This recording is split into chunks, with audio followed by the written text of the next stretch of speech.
Morning, John. Lovely to see you. Thank you very much for coming on the show. Absolute pleasure, Simon. Thank you for Yeah. inviting me.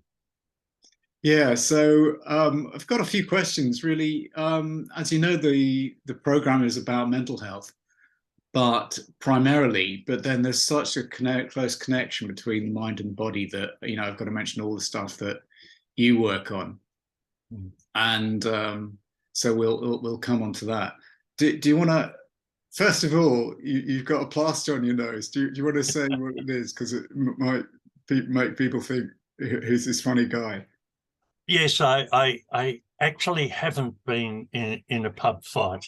As a gift for my 80th birthday, I developed a basal cell carcinoma on my nose and needed to have that removed with a flap repair. So that's addressing, and I've also had a Dupuytren contracture release on my left hand. So I look feeble, but I'm actually still pretty robust. Yeah, well, bit of running repairs. Yeah, absolutely.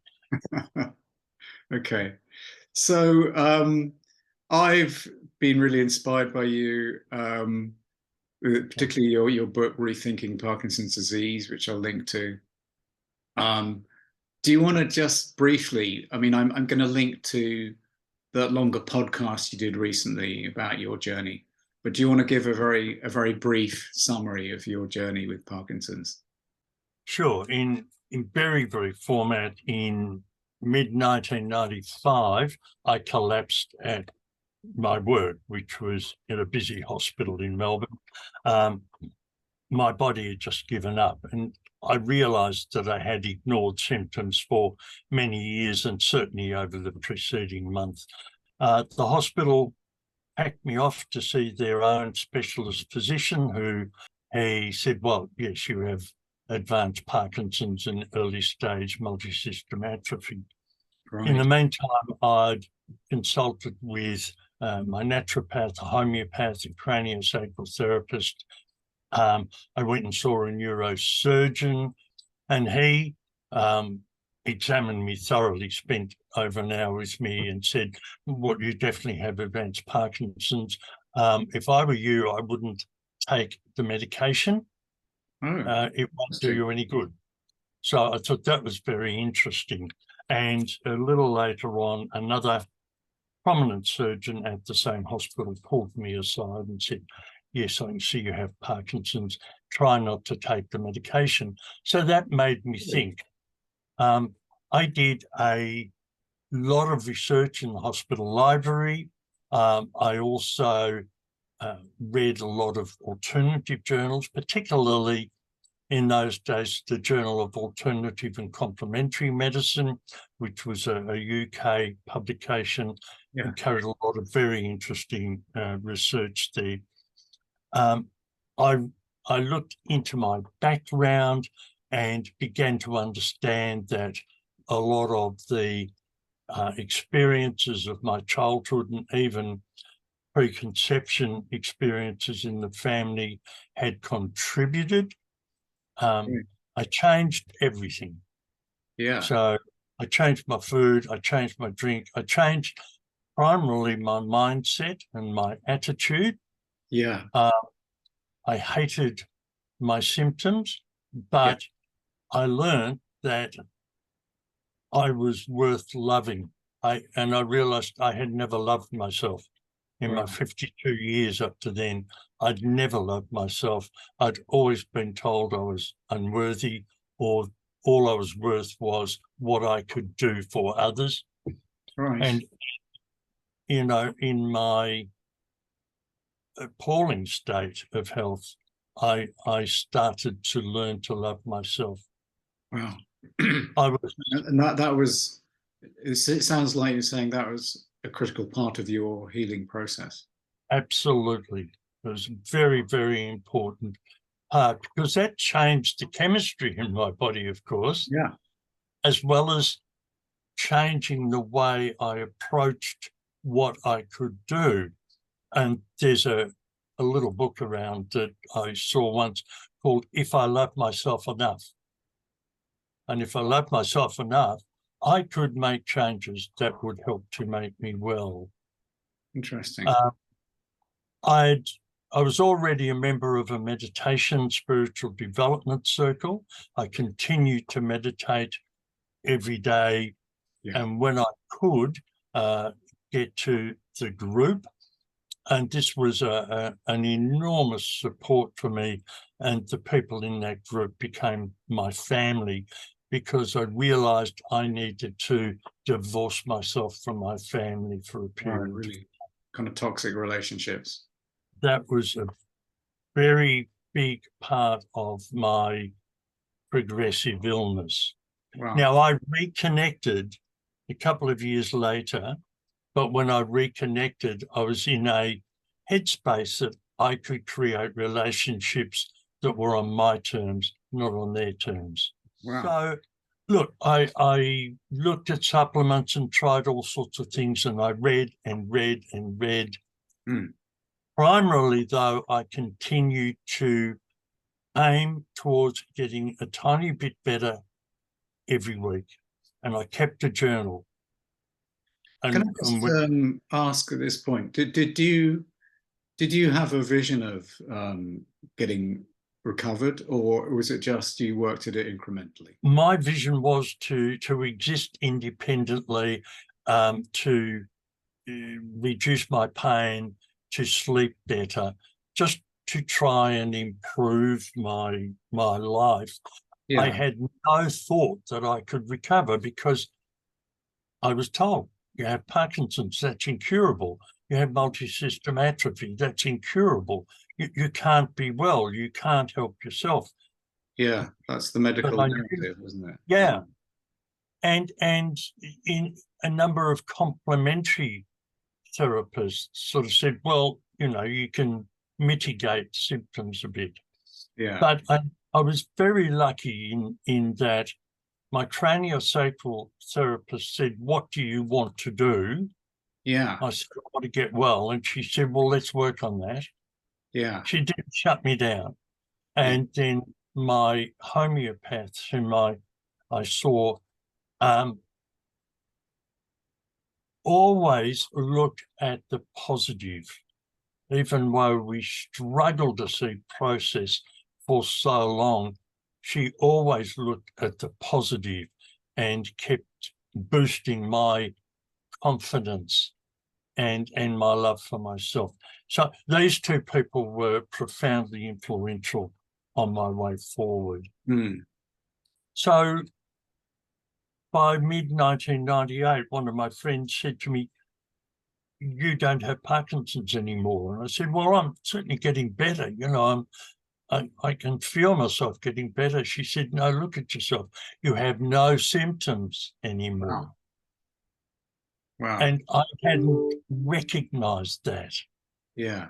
So it took But somebody else to see it. yes. And so when she sort of held a mirror up in front of me, I thought, I don't. The Wow. tremor's gone, the stiffness, I'm walking well, I can speak clearly. Because in mid-1995, I could only walk a few meters and then I'd fall over. Yeah. I couldn't speak coherently. I couldn't sleep. I was sleeping for half an hour and then waking. So these things had changed slowly, and my journal had helped, but it took Mm. someone else to say, hey, you're getting well. Yeah. Interesting. Yeah. So we're in 1998 and your symptoms have completely gone? Yes. Well, to all intents and purposes, I know probably then, and certainly now, if I allow myself to get very, very tired, Right. or very stressed, I develop some tremor, Interesting. particularly in the head. So you just tipped it over the edge, but it can tip back again. Absolutely. And it's up to me to always choose to live wellness rather than illness. Yeah. So it's a lifetime change of lifestyle. Yes. But what I'm recommending, and what so many people like me recommend, is the way we should live.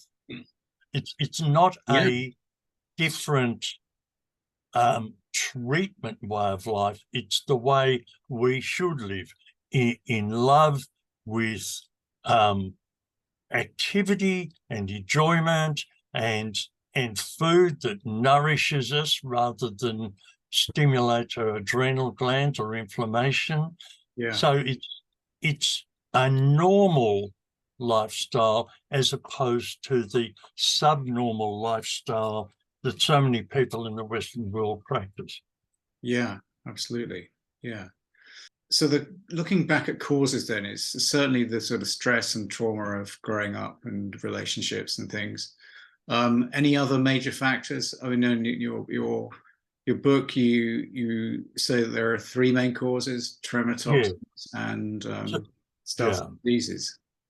Yeah. So absolutely there was trauma in my life and background, and self-imposed stress as well, but Mm. also uh, a number of toxic influences. So for a start, food, food is a major source of toxins in our body, and I didn't eat very well. I've been brought up on boiled vegetables and overcooked meat, and cake if we could afford it. Yeah. Um, Lots of cow's milk and cream, and that's when we could afford it. The prize meal was white bread with dripping. Yeah. So, and even when I'd gone out to work independently, I was still inclined to eat fast food for lunches, or when I was out at meetings, lots of sugar, Yeah. loads and loads of fats and oils and meats and pastries and all that sort of stuff, which was creating inflammation in my body. But also I'd worked in a copper mine. My first job was in a copper mine. There was no thought of protection against toxins or No health and no, safety in those days. no. Back in the very early 60s. And then when I came back to the city of Melbourne for over 12 months, I worked in Kodak film processing, You're right. in the Kind of. dark room, processing the films. So there were just fumes in these tanks of chemicals. We didn't wear Yeah. masks or anything like that. Yeah. Yeah. Um, and of course, there was leaded petrol.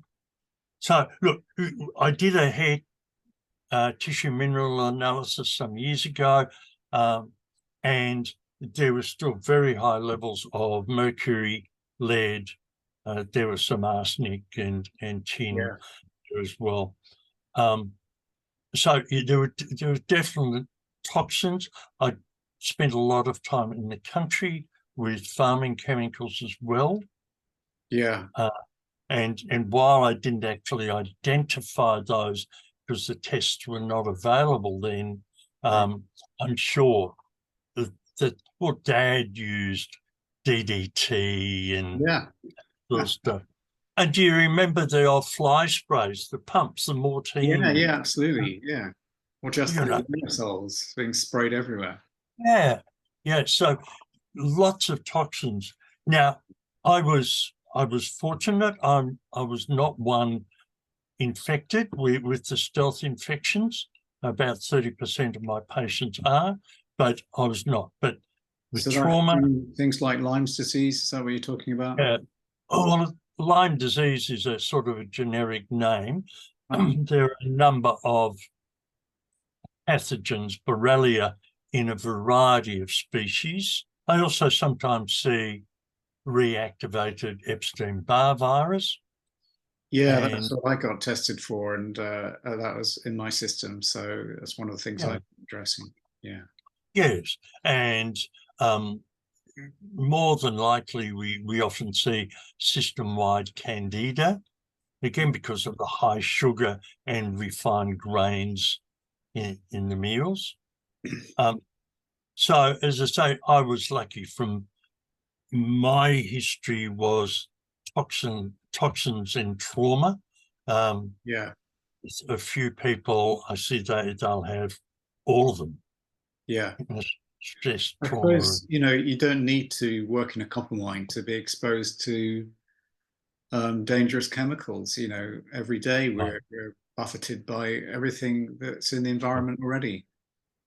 Yeah, there are estimates by neuroscientists who say that there could be 500,000 neurotoxins that we encounter on a day-to-day basis, just Yeah, going about our normal business in shopping centres, on the road, in houses, in factories. 500,000 chemicals that we amazing. really can't avoid. Yeah, gosh. So the detox is certainly a big part of what I've been doing with your guidance.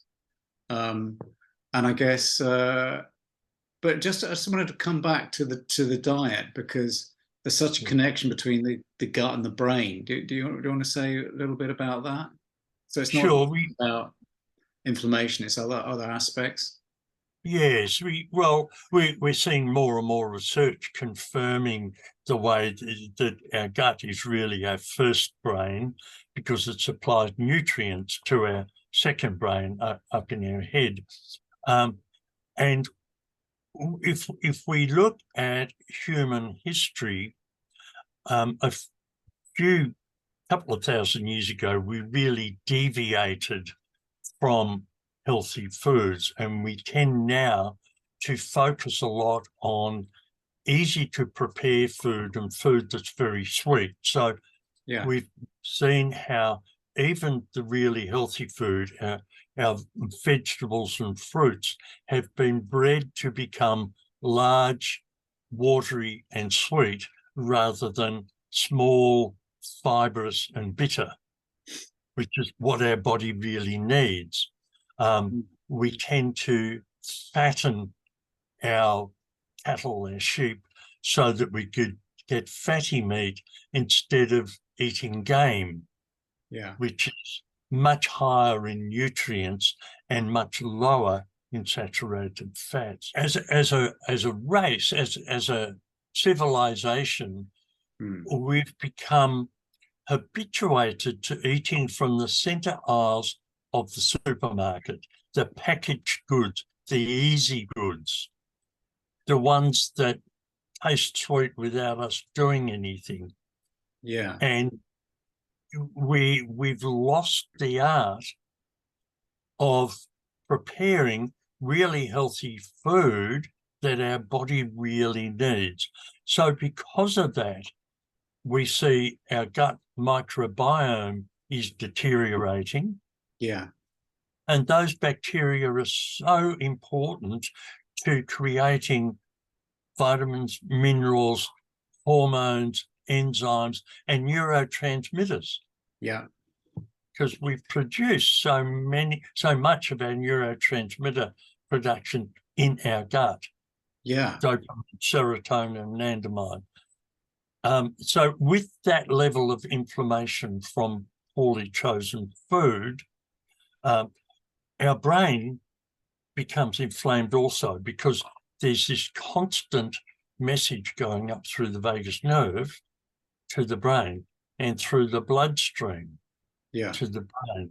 And so function slows, areas become damaged. And then if we have other impacts from toxins or from trauma, yeah, parts of the brain can stop functioning. yeah. But obviously, with dedication to a new lifestyle and better diet, etc., um, changes can be made. You've made a recovery. Um, Yes, I feel I'm yes, going in the right direction. yes. But just coming back to the mental attitude, um, what do you feel is most important for people? What would be your advice to people in terms of addressing that component Yeah. of recovery? Well, I think it's very important for us to recognize and to be honest about our emotions if we are diagnosed with a chronic disease.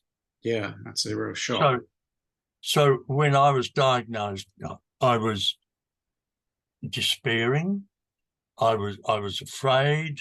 I was almost ready to give up, but I was angry. I was very angry because I'd had a fairly rough life, and I was in the middle of studying, and I'd never been able to finish my studies in anything, early school leaver, etc. And I was a third or so, maybe halfway through this naturopathy diploma, and I desperately wanted to finish, and this disease was going to stop me. I was so angry. Yeah. So I sought help, and I think that's a very important thing. I went and talked to people who could help me. I saw psychologists, counsellors. I saw a flower essence counsellor who was fabulous. It's really important to look after our mental, emotional health, because that's the energy that helps us to make change. Yeah. If we are not feeling confident in loving ourselves, in our own beauty and our own ability, we can't make the changes, physical changes and lifestyle changes necessary to get well. Yeah. Yeah. It's a funny balance, isn't it? You know, to me, one of the things I've really learned is about acceptance. You know, I've had a pretty good life, and suddenly and very healthy, and suddenly this chronic condition sort of drops on me from a great height. And it's taken a good while, you know, through my meditation practice, to reach a level of acceptance, and not just acceptance, but actually trying to turn it around into something which is taking me in a different direction and which I can learn from. So, you know, I don't think acceptance means sitting back as a victim and saying, no, that's it. no. But it's not fighting with what's happening, but not being knocked over by it as well. Yeah, and I think also in that acceptance, we have to recognize there is always a cause. Yeah. This is not a disease that just happens. No. And our medical brethren, bless their hearts, want us to accept that, you know, this is a disease, and one day they will find a cause, and one day they will find a cure. Well, there are causes, we know the causes now. And when somebody's diagnosed, I think number one thing is we say, yes, we've got these symptoms. It is an illness. It is an illness process. But there is a cause or causes which can be identified. And once we've identified those causes, we can reverse them. And what I had to realize is I needed to repair the damage caused by long-term stress. We know there is neurological damage with any sort of stress that lasts more than 6 weeks. Wow. And that's an important thing to know. And I still have to remind myself, again, this is a lifetime change. Yeah. If life gets too stressful, we need to change it. We need to walk away, change what we're doing, change our response. And I have a wonderful wife who says, you're looking stressed, John. Yeah. You need to do something. You need to take a day off. You need to stay in bed. Yeah. There are many self-help techniques to help us relieve stress, whether we recognize it or not. Meditation is fabulous. Yeah. Breath work, a variety of breath work, whether it's yoga or Wim Hof or a whole lot of other breathing techniques, is fabulous.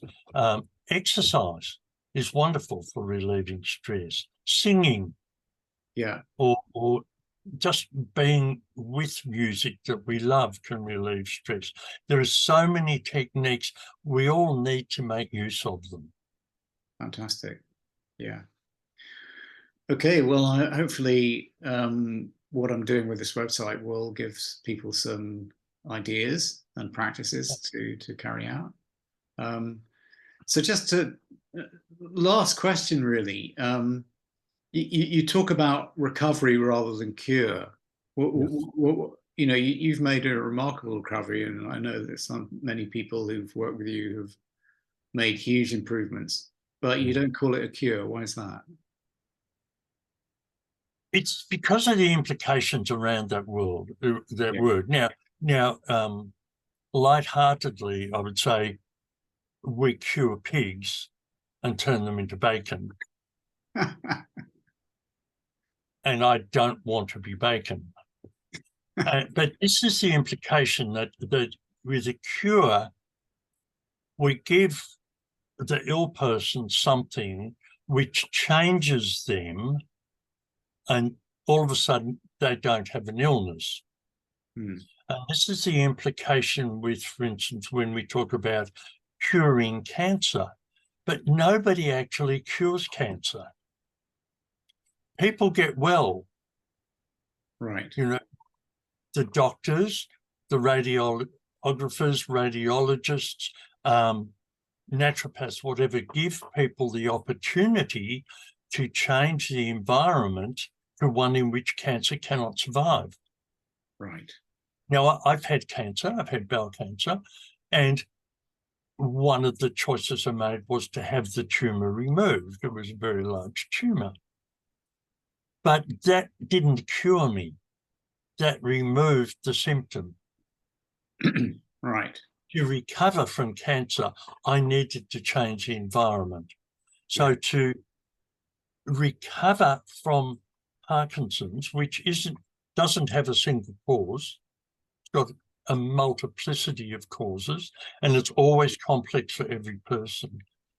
We need to change the environment so that, number one, the illness process cannot survive, and number two, the damage that has been done can be repaired by our own endogenous processes. Yeah. The other illustration I say is, yes, we cure pigs and make bacon, but we recover treasure from the bottom of the ocean. And when we're at the bottom of the ocean, or our health is, we want to get down there and recover that treasure, because surely it's one of the greatest treasures we can have. Fantastic. Yeah. My own journey with this, so I've been working pretty diligently for a couple of years, I guess, on my health. The first thing that became apparent to me, and this is really, I suppose, only 2 or 3 months ago, is I just felt really well. I mean, somebody asked me, "How are you?" I say, "I'm fantastic. I'm in great shape." Yeah, I've still got a tremor and I've still got this and that, but the overriding feeling I've got is one of being well. And I guess it's just not going to be a quick fix. The wellness has to embed and do its job and let the body heal. It takes us many, many, many decades to reach the stage of expressing the symptoms we call Parkinson's. Yeah. In my case, it was 52 years. In many people I see, it's 40, 50, 70 years. Wow. And so these symptoms are superficial. The changes are deep inside us, in the gut, in the nervous system, in the brain. That's where the changes are. So we're not going to make a sudden switch and suddenly not have symptoms. We need to repair all those inner workings first. Yeah. We need to repair the gut. We need to repair the nervous system. We need the brain to be able to grow new neurons, to grow new dopaminergic cells, and anandaminergic cells. So that takes time, and our superficial symptoms will be the last to go. Yeah. Yeah. And so when, my tremor to me is a bonus, because when I have a tremor, it's saying, wake up, Coleman, Yeah. slow down, have a rest, sing some more songs, Yeah. sit out in the garden and talk to the magpies. You're overworking your body again. Yeah. Interesting. Completely So, different way of our symptoms are guides. Yeah. Brilliant. Great. Well, that's been really interesting, John. Was there anything else that you felt you wanted to add into the picture? Look, I think if I could put everything in a nutshell, when someone is diagnosed, I suggest, number one, look at your life and find the causes. Number two, change your mind. You can get well. All right? It's not, it might be incurable, but you can recover. Number three, change your food. Invariably, you will need to change your food. Everything can flow from that, because there'll be more energy both from your head, from your mental attitude, and from your gut, because you're eating great food. That's where I would start. Brilliant. That's really good summary. Thank you. Okay, John. So I'm going to include the links to your website and to your books. It's been wonderful. Thank you for taking the time to be with me today.